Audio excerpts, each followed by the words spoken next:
dhalinyaradan soo idin lama aha in 2018 aan xoogga saarno kulligeen inaan isu tagno inaan u dhisno u furno garoonka Stadium Muqdisho dhammaan shacabka Soomaaliyeed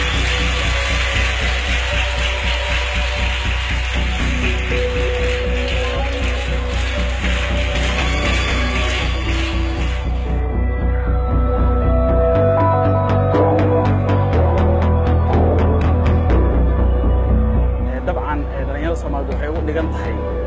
fursad weyn ayay u tahay waxa aaminsanahay dhalinyarada Soomaaliyeed inay wax ka xirnaayeen maadaama garoonkii ugu weynaay oo intaas garoon oo kala duwan oo ciyaaraha kala duwan lagu kala ciyaaro ee ka xirnayd muddo 3 sano ah maantana noqonayso insha Allah in loo faraaqo looga dhigo ama ciidamadii deganaa ay ka baxeen dabcan qorshe ay dawladdu u haysaa wasaaradda dhalinyarada